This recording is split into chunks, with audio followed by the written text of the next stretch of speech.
Hello students, आज का जो चैप्टर है, जो नेक्स्ट चैप्टर अपन पहुंच चुके हैं, वो पहुंच चुके हैं NLM, Newton's law of motion. Newton's law of motion ये अपना नेक्स्ट चैप्टर है। ओके, चलिए इस चैप्टर में जो सबसे पहला जो अपन टॉपिक पढ़ने वाले हैं वो पढ़ने वाले हैं कंस्ट्रेंट मोशन।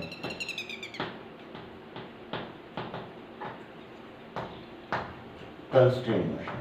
अब एक कंस्ट्रेंट मोशन क्या होती है कि मान लीजिए दो ऑब्जेक्ट, मान लीजिए जैसे मैं आपको बोलूं कि मान लीजिए कि स्ट्रिंग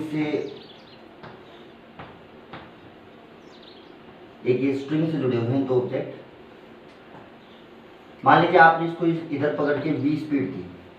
अगर ये स्ट्रिंग इन एक्सटेंसिबल है, यानी जो खींच नहीं सकती ना, रबर की तरह नहीं कि जो खींच जाएगी, है ना, इन एक्सटेंसिबल और लाइट स्ट्रिंग, ये अजम्पशन अपन पूरे चैप्टर में मान के चलेंगे। स्ट्रिंग जो होगी वो होगी अपनी कैसी, लाइट यानी मासलेस मान के चलेंगे, और इन एक्सटेंसिबल। तो अगर मैं इसकी स्पीड v दूं तो क्या इसकी स्पीड भी v होना जरूरी है? यस सर, क्योंकि जो स्ट्रिंग की लेंथ है वो चेंज नहीं हो सकती, क्योंकि अपन ने पहले स्ट्रिंग को कैसा मान लिया, इनएक्सटेंसिबल। तो जो ये लेंथ चेंज नहीं होगी तो क्या इन दोनों की स्पीड बराबर होनी चाहिए? भाई कम ज्यादा होगी, मान लो ये तेज चल रहा है तो स्ट्रिंग की लेंथ कम होनी चाहिए, और अगर मान लीजिए इसकी स्पीड ज्यादा तो स्ट्रिंग की लेंथ बढ़नी चाहिए। और यहाँ पे कंस्ट्रेंट है, ठीक है, एक कंस्ट्रेंट है कि स्ट्रिंग की लेंथ चेंज नहीं होगी। तो इसकी कुछ वेलोसिटी है, अगर v है तो इसकी कंफर्म v आएगी, यानी इसकी जो स्पीड होगी क्या इसकी स्पीड पे डिपेंड करेगी। सर ऐसे बहुत सारे कंस्ट्रेंट होते हैं जब ऑब्जेक्ट एक दूसरे से टच होके या किसी चीज से कनेक्ट होके चलते हैं, तो कुछ कंस्ट्रेंट होते हैं जिनके कारण अपन को एक चीज की स्पीड पता होती है, तो दूसरी कंस्ट्रेंट की वजह से ऐसा होता है कि उसकी स्पीड निकाली जा सकती है। ओके, ऐसी मोशंस कहलाते हैं कंस्ट्रेंट मोशन, जिसके अंदर कोई ना कोई एक कंस्ट्रेंट लग रहा हो। जैसे इसका कंस्ट्रेंट है कि स्ट्रिंग की लेंथ चेंज नहीं होगी। चलिए जैसे मैं आपको अपने जो कंस्ट्रेंट आएंगे वो तीन कंस्ट्रेंट आएंगे। सबसे पहले स्ट्रिंग कंस्ट्रेंट, दूसरा पुली कंस्ट्रेंट, और थर्ड वेज कंस्ट्रेंट। ओके, तो देखिए चलिए आप एक समझने की कोशिश करते हैं। मान लीजिए ये कोई रोड है, ठीक है, ये रोड है आपकी रिजिड। रिजिड का मतलब इसका शेप चेंज नहीं होगा ना। अच्छा, रिजिड ऐसी बॉडी होती है जिसके दो पॉइंट्स के बीच का सेपरेशन कभी भी चेंज ना हो। अच्छा जी, मान लीजिए इसका जो ये लेंथ है, मान लीजिए ये इसका एंड है A और ये इसका एंड है B। मान लीजिए इसका ये वाला एंड इधर जा रहा है v1 स्पीड से, और ये एंगल है मान लीजिए अल्फा, और मान लीजिए इसका ये वाला एंड v2 स्पीड से जा रहा है और ये वाला एंगल है बीटा। ठीक है, मैं जानता हूं कि ये अगर रोड रिजिड है, रोड अगर ये रिजिड है तो इस रोड की लेंथ चेंज नहीं होनी चाहिए। अगर रोड की लेंथ चेंज नहीं होनी चाहिए तो देखो इस वेलोसिटी के दो कंपोनेंट करोगे, देखो एक इधर और एक परपेंडिकुलर टू रोड। ऐसे इसके दो कंपोनेंट करो, एक तो अलोंग द रोड और एक परपेंडिकुलर टू रोड। तो देखो जो ये परपेंडिकुलर कंपोनेंट आ रहे हैं ना, ये तो रोड को घुमाने का काम कर रहे हैं, ये रोड की लेंथ में चेंज नहीं ला सकते। रोड की जो लेंथ में चेंज ला सकता है वो इसका ये कंपोनेंट और इसका ये कंपोनेंट, क्योंकि ये अलोंग द रोड लग रहे हैं। अच्छा, इस वेलोसिटी का जो इधर कंपोनेंट आएगा वो आएगा v1 cos अल्फा, और इस वाली वेलोसिटी का जो इधर कंपोनेंट आएगा वो आएगा v2 cos बीटा। अच्छा, कंस्ट्रेंट है कि इसकी लेंथ अगर चेंज नहीं हो सकती तो इन दोनों एंड्स की जो स्पीड है, देखो ये वाले जो कंपोनेंट है ये तो लेंथ में चेंज कर ही नहीं सकते, ये तो लेंथ के लोग लग ही नहीं रहे। जो भी चेंज कर सकते थे वो ये कर सकते थे, और मैंने कहा रोड रिजिड है यानी इसके दो पॉइंट्स के बीच का सेपरेशन चेंज नहीं हो सकता। तो इसका मतलब ये इस एंड का जो अलोंग द रोड जो कंपोनेंट आएगा v1 cos अल्फा की वैल्यू पक्का से किसके बराबर होनी चाहिए, v2 cos beta. First constraint है। अब ये कोई फॉर्मूला नहीं है। कंस्ट्रेंट कैसे याद रखना है कि अगर मान लीजिए स्ट्रिंग है या कोई रोड है जिसकी लेंथ चेंज नहीं हो सकती, स्ट्रिंग है चाहे रोड है, अगर जिसकी लेंथ चेंज नहीं हो सकती तो उसके एंड्स के वो वेलोसिटी कंपोनेंट्स जो अलोंग द रोड या अलोंग द स्ट्रिंग आएंगे वो हमेशा बराबर आएंगे। जैसे इस एंड का अलोंग द रोड, इस एंड का अलोंग द रोड, ठीक है। तो along the component of velocity along the road is always equal, ये हमेशा कैसे होने चाहिए, इक्वल होने चाहिए, क्योंकि ये रोड रिजिड है। तो पहला कंस्ट्रेंट हो गया, ठीक है। अच्छा, ये कंस्ट्रेंट कहां कहां लग सकता है, रोड, रिजिड रोड्स पे, या इनएक्सटेंसिबल स्ट्रिंग यानी जिसकी लेंथ चेंज नहीं हो रही हो। चलिए देखिए इसमें क्वेश्चन करके देखते हैं क्वेश्चन कैसे आते हैं। चलिए मैं आपको बताता हूं। जैसे मैं आपसे बोलूं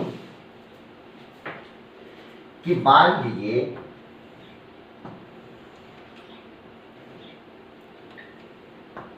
ये कोई पुली लगी हुई है, ठीक है। ये पुली जब तक मैं नहीं बोलूंगा तब तक लाइट और फ्रिक्शन लेस रहेगी, ओके। यहां पे एक ब्लॉक है, यहां पे एक ब्लॉक रखा हुआ है, इससे एक स्ट्रिंग को मैंने जोड़ा और वो स्ट्रिंग नीचे जाके एक बॉक्स से जुड़ी हुई है। ये एक और ब्लॉक है, ये ब्लॉक है ए, ये ब्लॉक है बी। अच्छा, इस पर्टिकुलर टाइम पे ये जो एंगल है ये मान लीजिए है थीटा। इस पर्टिकुलर टाइम पे ये एंगल कितना है, मान लीजिए थीटा।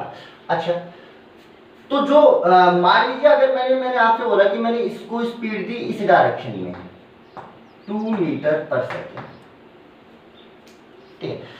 तो देखो, तो इसकी कुछ इस इंस्टेंट पे ये थीटा की वैल्यू भी चलो मैं दे देता हूं, मान लीजिए 53 डिग्री मान लीजिए, या 37 मान लीजिए, 37 डिग्री, ठीक है। इस पर्टिकुलर इंस्टेंट पे अगर आप इसको 2 की स्पीड दोगे तो इसकी कुछ एक पर्टिकुलर स्पीड आएगी, इसकी एक फिक्स स्पीड आएगी। तो मैंने कहा बताइए ये इस डायरेक्शन में किस स्पीड से मूव करेगा। मुझे पता है मैं इसको इधर खींचूंगा तो ये इधर चलेगा, तो मैंने पूछा कि बताइए वीबी कि ये इस डायरेक्शन में किस स्पीड से चलेगा।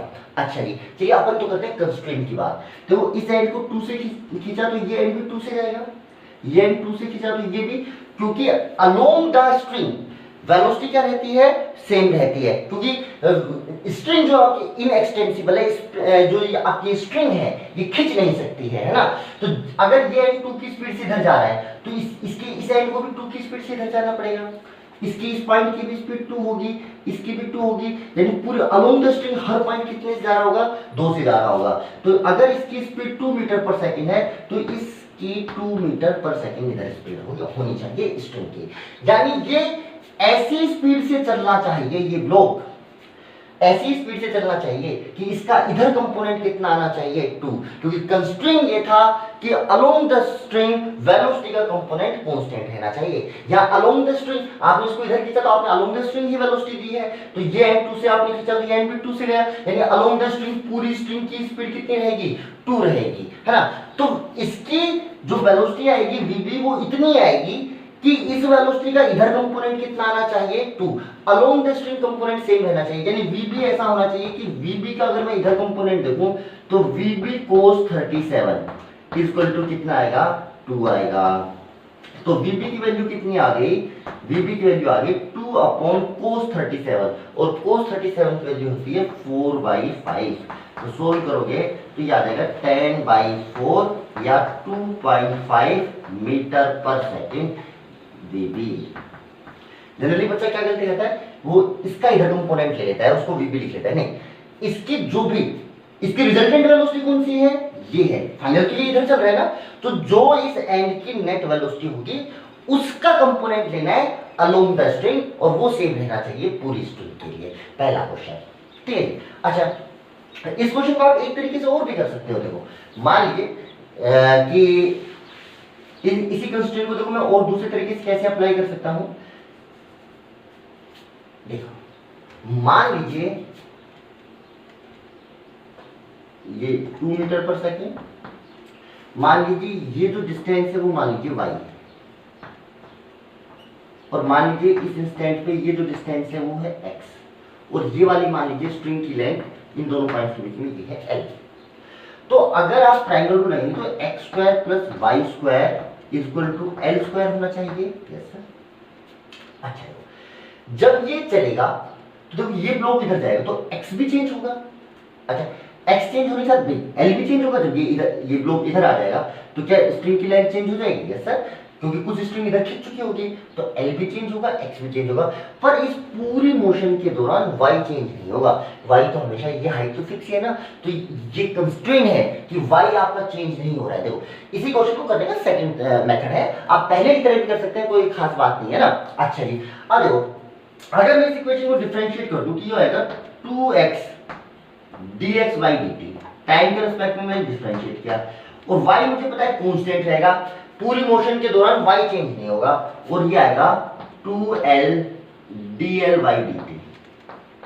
देखो dx by dt क्या है, change in x with respect to time. ये देखो जब ये ब्लॉक इधर चलेगा तो क्या ये कोऑर्डिनेट चेंज होगा? अच्छा ये कोऑर्डिनेट कितना फास्ट चेंज होगा, ये तो इसकी स्पीड पे डिपेंड करेगा, और ये फास्ट हो जाता है x फटाफट चेंज होगा, और ये धीरे चल जाती है x धीरे धीरे चेंज होगा। What is the dx by dt? dx by dt है इसकी इस डायरेक्शन में स्पीड, यानी ये तो हो गया 2x, ये हो गया आपका vb। अच्छा अब देखो एक चीज आप और समझने वाली है, क्या टाइम के साथ जब मैंने इसकी डायरेक्शन आपको दे रखी है तो मैंने कहा कि टाइम के साथ जो x है वो डिक्रीज ही होगा, टाइम के साथ जो x होगा वो क्या होगा भैया आपका डिक्रीज। तो अगर x डिक्रीज हो रहा है टाइम के साथ तो dx by dt क्या लिया जाता है आपका नेगेटिव, और अगर टाइम के साथ x इंक्रीज हो रहा हो तो dx by dt को क्या लिया जाता है पॉजिटिव। ठीक है, अच्छा तो चाहो तो आप इसको यहाँ पे माइनस बी भी लिख सकते हो क्योंकि x टाइम के साथ डिक्रीज हो रहा है। अच्छा equal to 2l dl by dt क्या है, इस लेंथ में चेंज होने की रेट, यानी ये किस रेट से चेंज हो रहा है, ये आपको क्वेश्चन में दिया हुआ है कि l इस डायरेक्शन में किस रेट से चेंज हो रहा है 2 मीटर पर सेकेंड। अच्छा ये भी l की वैल्यू टाइम के साथ डिक्रीज हो रही है तो ये भी कितना आ जाएगा -2। ठीक है, आप सोल्व करेंगे, देखो 2 से 2 कैंसिल, माइनस से माइनस कैंसिल। ठीक है, तो VB बराबर कितना बचा, VB बराबर 2l by x। अगर आप गौर से देखो इस वाले ट्राइंगल में l by x, भाई cos 37 की वैल्यू अगर मैं लिखूं तो cos 37 होगा बेस अपॉन यानी x by l, तो यहाँ पे x by l की वैल्यू cos 37 यानी ये आएगा 2 अपॉन cos 37। सोल्व कर लीजिए भाई, cos 37 की वैल्यू 4/5, ये 2 ये 2/5, क्या पहले जितनी आ रही है? Yes sir. तो बस सोल्व करने का तरीका चेंज हो गया, कंस्ट्रेंट को अप्लाई करने का तरीका चेंज हो गया। बाकी चाहे तो आप कैसे निकाल सकते हो, वेलोसिटी के अलोंग द कंपोनेंट ले लीजिए, स्ट्रिंग के अलोंग कंपोनेंट ले लीजिए, सभी कंपोनेंट इक्वल आने चाहिए, या फिर आप इस तरीके से ये कंस्ट्रेंट लगा पा रहे हैं तो बहुत ही अच्छी बात है ना। अच्छा जी, और देखिए क्वेश्चन,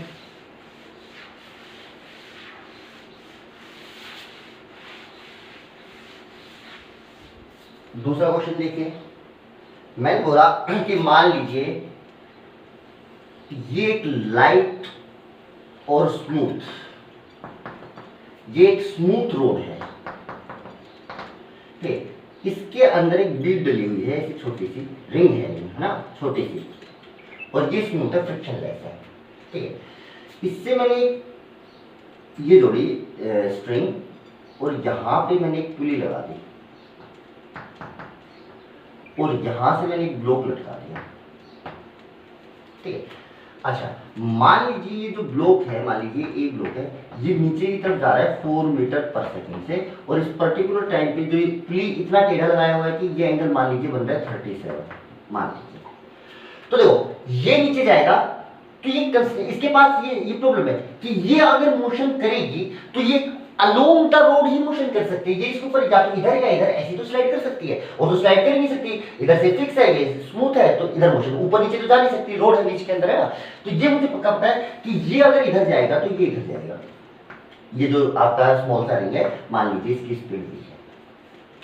क्या ये दोनों एक इनएक्सटेंसिबल स्ट्रिंग से जुड़े हुए हैं? यस सर, इनएक्सटेंसिबल स्ट्रिंग से जुड़े हुए हैं, और कंस्ट्रेंट है कि स्ट्रिंग की लेंथ चेंज नहीं होगी, तो अगर इसकी वेलोसिटी यहाँ पे 4 है तो इसकी वेलोसिटी यहाँ पे कुछ ना कुछ फिक्स ही आएगी। अच्छा जी, करें कैसे, अब ये फोर्स इधर है तो इस पूरी स्ट्रिंग के अलोंग द जब ये 4 से नीचे गया 4 मीटर पर सेकंड से, तो ये एंड भी कितने से गया भाई 4 मीटर पर सेकंड से किधर गया नीचे। अब अलोंग द स्ट्रिंग स्पीड पूरी जो स्ट्रिंग की है वो 4 मीटर पर सेकंड रहनी चाहिए अलोंग द स्ट्रिंग, क्योंकि स्ट्रिंग की लेंथ चेंज नहीं हो रही है। तो ये 4 है तो भैया ये भी 4 है, 4 मीटर पर सेकंड। यानी इसकी स्पीड इतनी आएगी कि इसका इस डायरेक्शन में कंपोनेंट 4 आना चाहिए।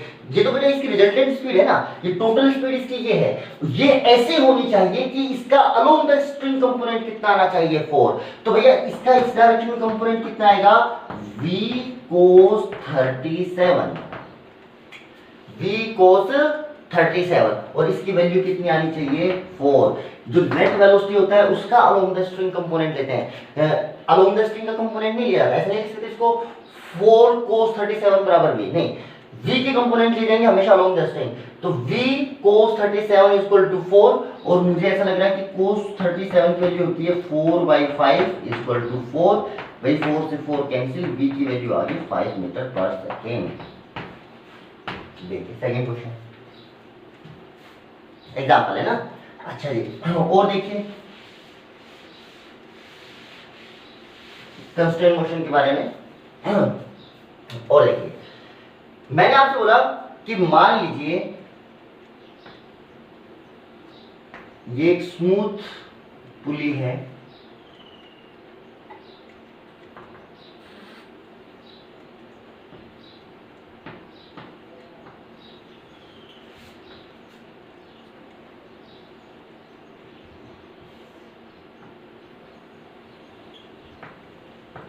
इससे दो ब्लॉक कनेक्ट हैं, ये ब्लॉक ए, ये ब्लॉक बी। पुली आपकी लाइट फ्रिक्शनलेस जो है मतलब आइडियल केस है, स्ट्रिंग आपकी इनएक्सटेंसिबल है, मेन कंस्ट्रेंट तो आपका है स्ट्रिंग इनएक्सटेंसिबल है। और ये इस पर्टिकुलर टाइम पे ऐसा है कि ये जो एंगल है ये 53 डिग्री, और ये वाला जो एंगल है ना ये है 37 डिग्री, ठीक है। अच्छा ये पुली फिक्स है आपकी। मैंने कहा अगर मैं इसको इस डायरेक्शन में जो स्पीड दूं वो मैंने दी 3 मीटर पर सेकंड मान लीजिए, तो बताइए ये इस डायरेक्शन में किस स्पीड से चलेगा, मान लीजिए v से चला। अच्छा जी, अब इस बार जो आपने स्पीड दी है क्या वो अलोंग द स्ट्रिंग दी है? नहीं, देखो पिछले जितने केस थे आपने जैसे ये वाला क्वेश्चन किया था, इसके अंदर जो ये ब्लॉक जैसे नीचे गया था तो ये अलोंग द स्ट्रिंग ही जा रहा था। इससे पहले वाला केस किया था जब आपने ये वाला किया था तो आपने इसको इधर स्पीड दी थी तो ये अलोंग द स्ट्रिंग आ रही थी, है ना।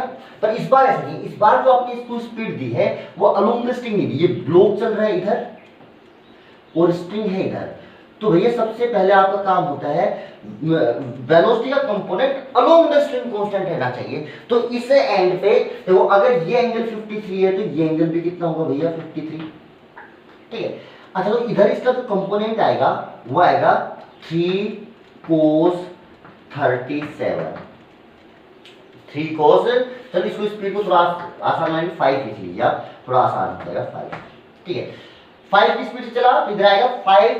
इस वेलोसिटी का अलोंग द स्ट्रिंग जो कंपोनेंट आएगा वो आएगा 5 cos 37, और cos 37 होता है 4/5, ये कैंसिल, यानी अलोंग द स्ट्रिंग कंपोनेंट आ गया 4 मीटर पर सेकेंड। अब अलोंग द स्ट्रिंग पूरी स्ट्रिंग के अलोंग जो कंपोनेंट होना चाहिए वो कितना होना चाहिए 4। अब मान लीजिए ये v से इधर चला तो v की वैल्यू ऐसी होनी चाहिए कि अलोंग द स्ट्रिंग कंपोनेंट आना चाहिए 4, यानी v cos, इसका इधर कंपोनेंट कितना आएगा v cos 37, और इसकी वैल्यू आनी चाहिए आपके पास 4 आनी चाहिए। तो v cos 37 की वैल्यू भाई 4/5, कुछ गड़बड़ करती है भाई, ये एंगल 53 था भाई, 53 था सॉरी एंगल, और 53 की वैल्यू होती है 3/5, तो ये आई 3, इधर भी आया आपका 3 और ये आया आपका 3 इज इक्वल टू, है ना। वो गलती से इसको 37 लिख देते हैं 53 है। तो 5 का इधर कंपोनेंट 5 cos 53, और cos 53 होता है 3/5, कैंसिल कर लीजिए, ये कितना आ गया 3 आ गया। अच्छा जी, अब ये पूरी अलोंग द स्ट्रिंग 3 रहना चाहिए, इसका इधर कंपोनेंट कितना आएगा v cos 37, और ये कितना आएगा भाई आपका 3 आएगा। अच्छा 3 आएगा, अब cos 37 की वैल्यू कितनी आएगी भाई 4/5, सोल्व कर लो, v की वैल्यू आएगी 15/4 मीटर पर सेकेंड। तो अगर आप इसको 5 की स्पीड देंगे तो ये 15/4 की स्पीड से चलेगा। ठीक है, अच्छा जी, और देखिए, और देखिए,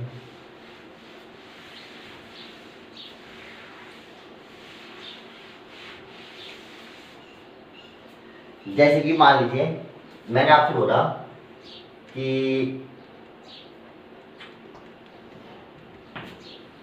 मान लीजिए यहाँ पे कोई एक रिजिड रोड रखी है या लैडर मान लीजिए, आप जो भी आप मानना चाहें वो मान लीजिए। इस टाइम पे ये एंगल है भाई आपका 53, और रोड ने इस डायरेक्शन में स्लाइड करना स्टार्ट कर दिया। ऐसे स्मूथ प्लेन था तो रोड भी फिसलने लगी, ये देखिए यूं है, अब ये फ्रिक्शन होता तो रुक जाती, अब स्मूथ है तो ये यूं फिसल रही है ना, और फिसल रही है तो ये वाला एंड जो इधर जा रहा है वो जा रहा है 10 मीटर पर सेकंड से। तो आपसे पूछा कि ये वाला एंड कितनी स्पीड से नीचे आ रहा होगा, अगर ये इधर जा रहा है तो क्या ये इस वाली वॉल के ऊपर नीचे आ रहा होगा? Yes sir. तो आपसे पूछा ये बताओ ये एंड कितनी स्पीड से नीचे आ रहा है, ये मान लीजिए आप नीचे आ रहा है, और ये कितना हो गया भाई 10 से इधर जा रहा है। तो कंस्ट्रेंट क्या है कि इसकी लेंथ चेंज नहीं होगी, रिजिड रोड दे रखी है, जो लैडर है वो रिजिड है, इसकी लेंथ चेंज नहीं होगी। तो वेलोसिटी का component along the road must be same. अब देखो इस वेलोसिटी का अलोंग द रोड कंपोनेंट कितना आएगा, अगर ये 10 है, ये 53 है, तो ये भी तो 53 हुआ। अगर ये 53 है तो इधर जो कंपोनेंट आएगा वो 10 cos 53 आएगा, और cos 53 की वैल्यू होती है 3/5। cos 53 वैल्यू 3/5, सॉल्व करोगे तो कितना आ गया 6। यानी इधर ऐसी स्पीड होनी चाहिए भाई, मेरा अलोंग द रोड जो कंपोनेंट आया वो कितना है 6, यानी इसकी स्पीड ऐसी होनी चाहिए कि इसका इधर जो कंपोनेंट आएगा वो आएगा 6। मान लीजिए ये वाला एंगल देखो, ये 53 है तो ये एंगल मेरे हिसाब से 37 डिग्री हो गया, 37 डिग्री। Yes sir. तो यानी v cos 37 the component of velocity along the road must be 6। v cos 37 की वैल्यू होती है 4/5 इक्वल टू 6। 2 से कट कर लो, ये आएगा 3, ये आएगा 2, तो v की वैल्यू आ गई 15/2 यानी 7.5 मीटर पर सेकंड। ठीक है, एक एंड की वेलोसिटी दे रखी थी, कंस्ट्रेंट ये था कि रोड रिजिड थी, तो आप दूसरे एंड की वेलोसिटी निकाल सकते हैं। इसी क्वेश्चन को आप दूसरे अप्रोच से भी काम कर सकते हैं। देखिए अगर इसी क्वेश्चन को मैं दूसरे तरीके से करूं तो आपको दे रखा है, देखो ये इतना दे रखा है क्वेश्चन में कि ये आपका 10 है, आपको ये स्पीड निकालनी है, तो आप देखो ऐसे भी कर सकते हो। मान लीजिए किसी टाइम पे ये डिस्टेंस x है और ये डिस्टेंस मान लीजिए इस टाइम पे ये वाली डिस्टेंस है y, और ये जो रोड की लेंथ मान लीजिए l। तो जब ये जो फिसलेगी रोड तो क्या x चेंज होगा? यस सर, x तो चेंज होगा। क्या y भी चेंज होगा? सर ये नीचे आएगा तो सर y तो बॉटम साइड है ना, तो ये भी चेंज हो गया। अगर ये एंड नीचे आता जाएगा तो ये चेंज होगा, यानी आपका x भी चेंज हो रहा है, आपका y भी चेंज हो रहा है। पर क्या चेंज नहीं हो रहा है इस बार? l चेंज नहीं हो रहा कि ये रोड जितनी लेंथ की है ये रोड तो उतनी लेंथ की रहेगी, ये फाइनली नीचे गिर भी जाएगा तब भी l तो अनचेंज रहेगा। तो कंस्ट्रेंट ये है कि आपका l कांस्टेंट है यहाँ पे, तो x² + y² बराबर l², ये तो मैंने ट्रायंगल से लिख लिया। अब आप इसको डिफरेंशिएट कर लो, इसको लिख लो 2x dx by dt, time के रिस्पेक्ट में भाई डिफरेंशिएट किया है, ये हो जाएगा 2y dy by dt, और ये l तो भाई कांस्टेंट है तो l का कितना हो गया 0 हो गया। अच्छा जी, ये 2 भी भाई पूरा 0 में चला गया, तो आपके पास आया x dx by dt। x के चेंज होने की रेट, x किस रेट से चेंज हो रहा है? 10 मीटर पर सेकंड से। बढ़ रहा है घट रहा है? बढ़ रहा है। ये इधर चलेगा तो x की वैल्यू बढ़ती जाएगी ना, तो इसको लिखो +10। अच्छा, plus y dy by dt, ये एंड इधर जाएगा तो ये वाला एंड इधर जाएगा, तो y घटेगा या बढ़ेगा? घटेगा। तो dy by dt को मान लो ये v स्पीड से नीचे आया, तो y अगर ये y स्पीड से v स्पीड से नीचे आ रहा है तो y के चेंज होने की रेट कितनी है भाई? v तो है, तो इसको रख दो भाई -v, क्योंकि मुझे पता है कि ये इधर जाएगा तो ये पक्का नीचे जाएगा।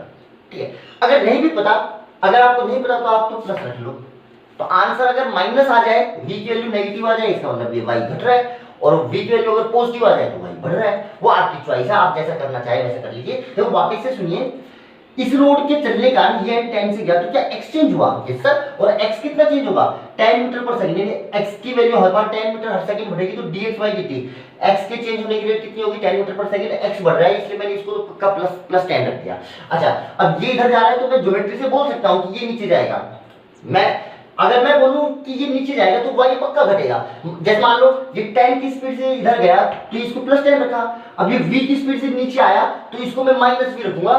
तो माइनस v रखने के का मतलब है कि मैं पहले से जानता हूं कि ये एंड नीचे आएगा। और मान लो आप नहीं जानते, आप ये आइडिया नहीं लगा पा रहे कि ये इधर जा रहा है तो ये एंड नीचे ही आएगा, तो आप इसको विदाउट साइन रख दें। कैसे रख दें? Without sign. अब मान लो v की वैल्यू प्लस आ रही है, v की वैल्यू पॉजिटिव, इसका आपने v किसको रखा है? dy by dt को। dy by dt को पॉजिटिव रखा है आपने v, तो अगर v की वैल्यू पॉजिटिव आई यानी dy by dt की वैल्यू क्या आई? पॉजिटिव, और dy by dt की पॉजिटिव वैल्यू का मतलब y बढ़ रहा है। अगर y बढ़े तो dy by dt क्या होगा? पॉजिटिव, और अगर y घटेगा तो dy by dt कैसा होगा? नेगेटिव, और dy by dt को आपने क्या लिखा है? v। तो यहां से अगर v की वैल्यू पॉजिटिव आएगी तो इसका मतलब y बढ़ेगा, इसका मतलब ये एंड ऊपर की तरफ जाएगा, तभी तो y बढ़ेगा। और अगर dy by dt की वैल्यू नेगेटिव आती है इसका मतलब y घट रहा है, यानी ये एंड नीचे आएगा। तो अगर आप इसको विदाउट साइन रखते हैं यहाँ पे तो प्लस और माइनस से ये पता चलेगा कि ये ऊपर जा रहा है या नीचे जा रहा है। और अगर आप ये पहले से जानते हो कि ये नीचे जा रहा है तो आप इसको साइन के साथ रख दोगे तो फिर तो आपका आंसर प्लस में आने वाला है, कोई दिक्कत वाली बात नहीं है। चलो मैंने इसको तो अभी विदाउट साइन रख दिया, मान लीजिए अपन को नहीं पता तो कितना हो गया भाई? 0। तो क्या मेरे पास y इंटू वी बराबर माइनस का 10x हो गया? Yes sir. v की वैल्यू आ गई माइनस का 10x बाई वाई। अच्छा, इस वाले ट्राइंगल से अगर मैं x बाई वाई देखूं तो देखो x तो क्या है? बेस, और ये कैसा है? परपेंडिकुलर। तो बेस और परपेंडिकुलर क्या होता है? Cot theta. तो ये हो जाएगा v माइनस का 10x बाई वाई को कोस 53 लिखोगे आप, कोट 53। ओके। अच्छा, कोट 53 जो होता है उसकी वैल्यू होती है माइनस का ये कोट 53 3/4। ठीक है, सोल्व कर लो, ये आएगा माइनस का 7.5 मीटर पर सेकंड। माइनस का मतलब v माइनस आया यानी dy by dt नेगेटिव, यानी y घट रहा है, इसका मतलब ये एंड नीचे चल रहा है। तो आप चाहो तो इस कंस्ट्रेंट को आप ऐसे भी लगा सकते हो, वो आपकी चॉइस है। तो पहला जो कंस्ट्रेंट मोशन का जो पहला कंस्ट्रेंट था वो था स्ट्रिंग कंस्ट्रेंट। स्ट्रिंग को अपन ने इनएक्सटेंसिबल लिया हुआ है, तो जब तक स्ट्रिंग या कोई रोड है जो रिजिड है तो कंस्ट्रेंट ये कहता था कि the component of velocity of the end along the string और रोड रिमेन सेम, ये सेम रहते हैं, पहला कंस्ट्रेंट। दूसरा कंस्ट्रेंट, पहला कंस्ट्रेंट अपन पढ़ते हैं, पहला कंस्ट्रेंट था स्ट्रिंग कंस्ट्रेंट। दूसरा अपन पढ़ने वाले हैं वो है पुली कंस्ट्रेंट।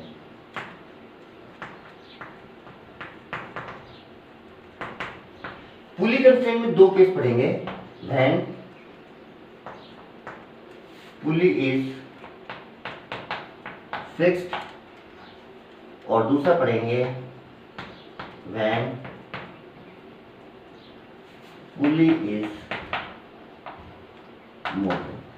चलिए पहला पढ़ते हैं जब पुली फिक्स हो। अच्छा जी, मान लीजिए मैंने यहां से किसी पुली को ये लगा दिया, ऐसे लटका दिया, ठीक है।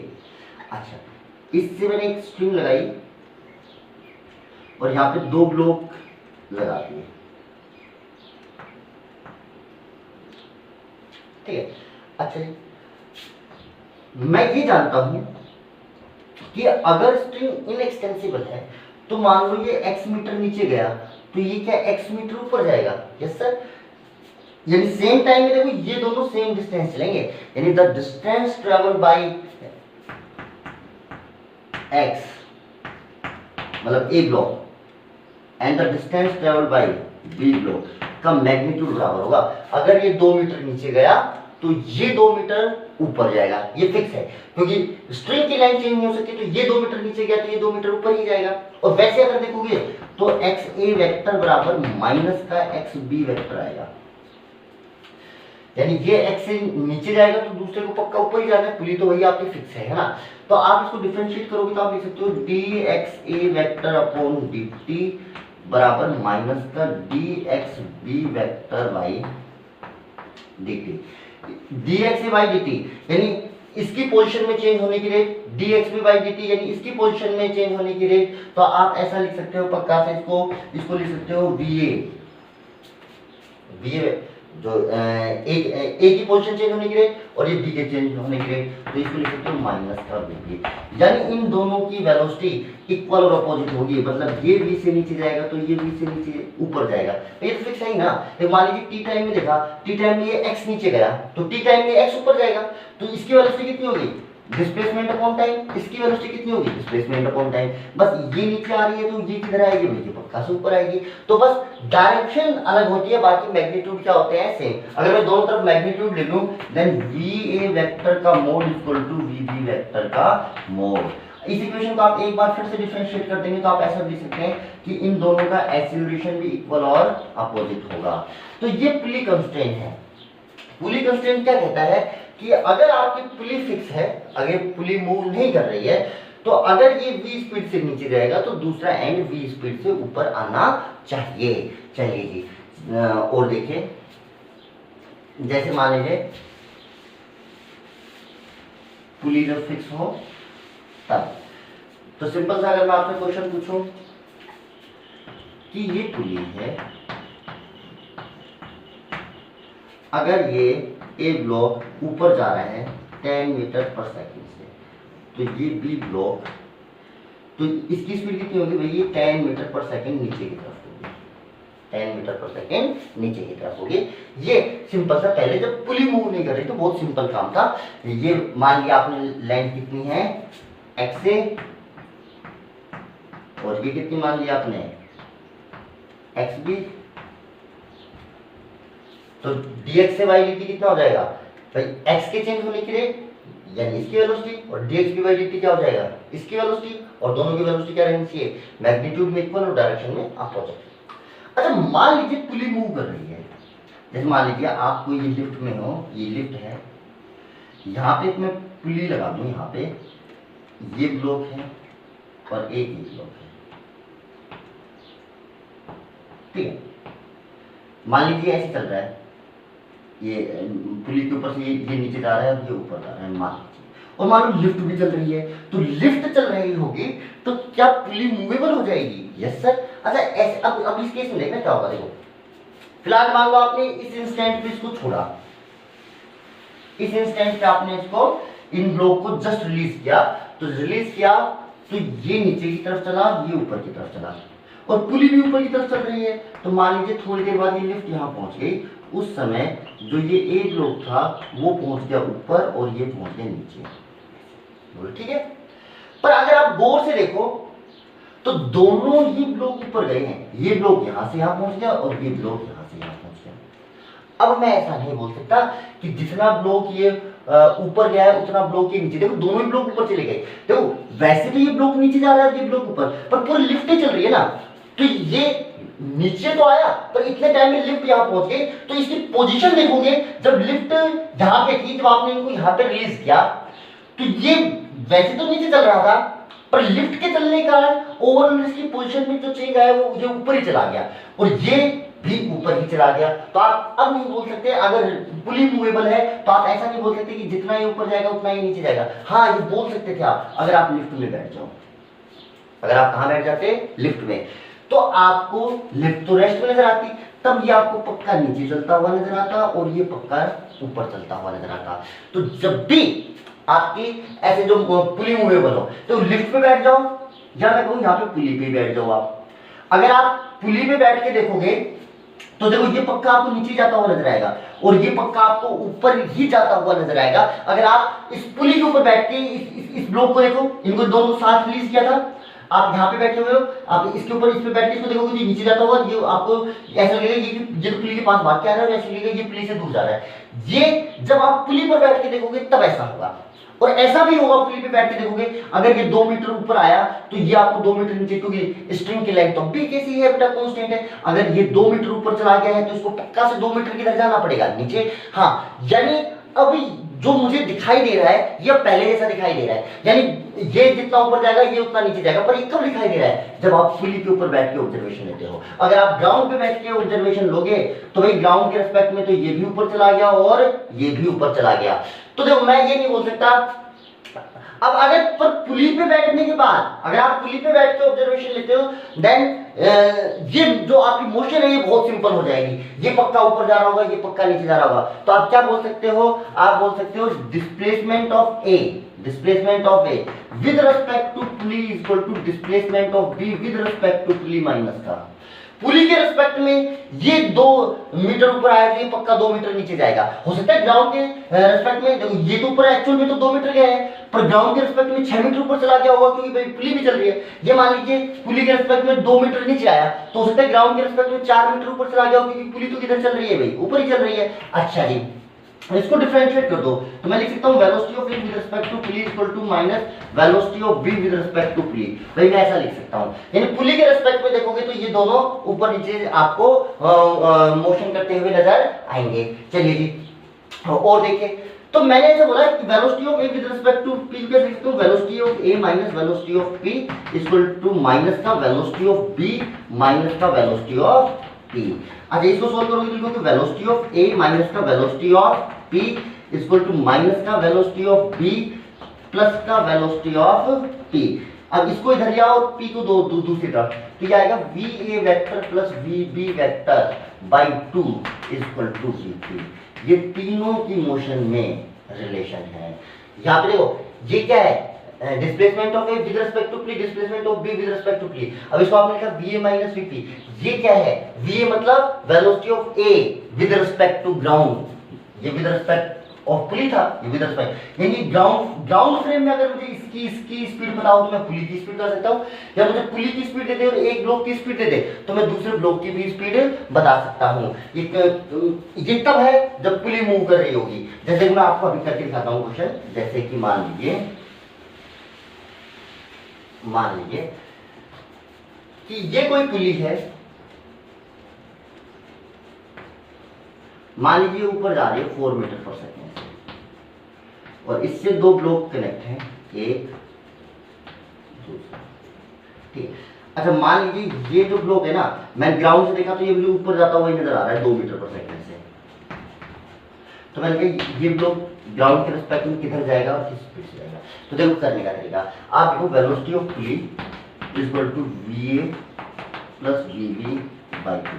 अब देखो वेक्टर रिलेशन है भैया, साइन के साथ रखनी पड़ेंगी सारी चीजें। ओके, अच्छा जी, देखो अब कैसे को ऊपर की डायरेक्शन को या तो प्लस मान लो, नीचे की वाली को क्या मान लो, माइनस मान लो, या उल्टा मान सकते हो आपकी चॉइस है, पर मैंने ऊपर वाली को प्लस मान लिया, नीचे वाली को माइनस मान लिया। तो भाई पुली किधर जा रही है, ऊपर, तो इसको क्या रखो भाई प्लस 4, साइन के साथ रखना पड़ेगा भाई, ध्यान रखना। अच्छा जी, वी भाई वी कितना रखना पड़ेगा प्लस का 2, वी कितना रखना पड़ेगा आपको प्लस का 2, वीबी का बनाएंगे तो वीबी को वेक्टर फॉर्म में लिखो, ये साइन के साथ अपने आप आ जाएगा बाई 2। तो इसको इधर भेजो, ये कितना आ जाएगा प्लस का 8 इक्वल टू प्लस 2 प्लस वीबी।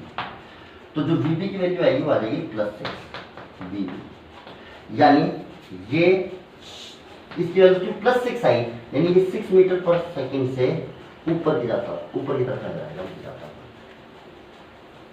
बोल बात समझ में। ये मुझे ऊपर की तरफ नजर आएगा 6 से, ये भी देखो ऊपर की तरफ चल रहा है, ये भी ऊपर, क्योंकि भाई पुली भी तो चल रही है। तो मान लो पुली पे बैठ जाओ तो क्या पुली की वेलोसिटी रिवर्स करके इसको दे दोगे, तो पुली की वेलोसिटी इसको रिवर्स करके दोगे तो 4, तो इसकी नेट वेलोसिटी नीचे की तरफ आएगी 2 मीटर पर सेकंड। बोलो देखो 4 इस पे बैठ के, तो ये रेस्ट पे हो गया, ये रेस्ट पे हो गया, तो इसकी स्पीड उल्टी करके इसको दो, तो ये 2 से ऊपर जा रहा है 4 से नीचे, तो भाई इसकी नेट स्पीड कितनी होगी 2 मीटर पर सेकंड, और इसको भी उल्टा करके दोगे तो इसकी देखो कितनी होगी भाई 2 मीटर पर सेकंड। देखो पुली पे बैठने के बाद देखो ये 2 से नीचे जा रहा है, ये 2 से ऊपर जा रहा है, क्या सही आ रहा है भाई। पुली के ऊपर बैठ के देखोगे तो ये पक्का नीचे जाता दिखाई देगा और ये पक्का ऊपर जाता हुआ दिखाई देना चाहिए, दोनों इक्वल स्पीड से दिखाई देनी चाहिए अगर आप पुली पे बैठो। तो जब पुली पे बैठने के बाद क्या दोनों की स्पीड सेम आ रही है 2-2 मीटर पर सेकंड, यानी आपका क्वेश्चन भाई बिल्कुल सही है। और ग्राउंड के रिस्पेक्ट में देखूंगा तो ग्राउंड के रिस्पेक्ट में देखो पुली पे मैंने बैठ के देखा तो ये 2 मीटर पर सेकंड से नीचे और ये 2 मीटर पर सेकंड से ऊपर।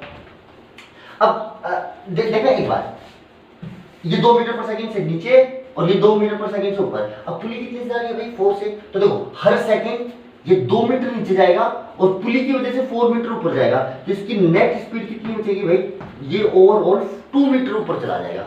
ओवरऑल क्या चला जाएगा, ऐसे ही देखो ये 2 मीटर ऊपर जा रहा है और 2 मीटर तो ये पुली के रिस्पेक्ट में ऊपर जा रहा है, प्लस 4 मीटर पुली ऊपर चली गई, तो क्या ये मुझे ऊपर 6 मीटर यानी हर सेकंड 6 मीटर ऊपर जाएगा। Yes sir. तो देखो इसकी ग्राउंड फ्रेम में स्पीड देखो, ग्राउंड फ्रेम में तो ये मुझे 2 की स्पीड से ऊपर जाता हुआ नजर आएगा और ये 6 की स्पीड से जाता हुआ नजर आएगा। देखो ये तो क्वेश्चन था, मुझे इन दोनों की स्पीड दी थी और मुझे इसकी स्पीड पता करनी थी, तो इसकी स्पीड आ गई ग्राउंड फ्रेम में 6 मीटर पर सेकंड ऊपर की तरफ, यानी 6 मीटर पर सेकंड से ऊपर की तरफ जाएगा।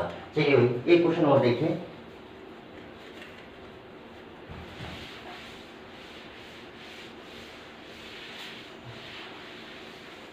एक क्वेश्चन और देखें, मैंने कहा कि ये पुली है जो नीचे की तरफ आ रही है 10 मीटर पर सेकंड से, ये ब्लॉक है ए, ये ब्लॉक है बी, मान लो ये 4 मीटर पर सेकंड से ऊपर जा रहा है, तो मैंने कहा बताइए बी क्या होगा। तो आप सिंपल से लिखा sir ji VP vector equal to V A plus V B by 2। Sir VP पता है क्या, सर नीचे है तो कैसा लिखूं, +10 या -10, सर +10। वी नहीं पता तो वी को वेक्टर फॉर्म में छोड़ दो, साइन जो आपने माना है देखो आपने नीचे वाले को क्या मानना है नेगेटिव, तो अगर नेगेटिव आया इसका मतलब ये नीचे चल रहा है और पॉजिटिव आया तो ये ऊपर चल रहा है। अच्छा वीबी ऊपर जा रहा है तो ऊपर वाले को भाई प्लस लिखना पड़ेगा, तो प्लस का 4 और ये आ गया बाई 2, मेरे हिसाब से आ गया भाई माइनस का 20 equal to V A plus 4। तो मेरे पास जो वी ए वेक्टर आ गया वो आ गया माइनस का 24 मीटर पर सेकंड। माइनस का मतलब ये मुझे नीचे जाता हुआ दिखाई देगा 24 मीटर पर सेकंड।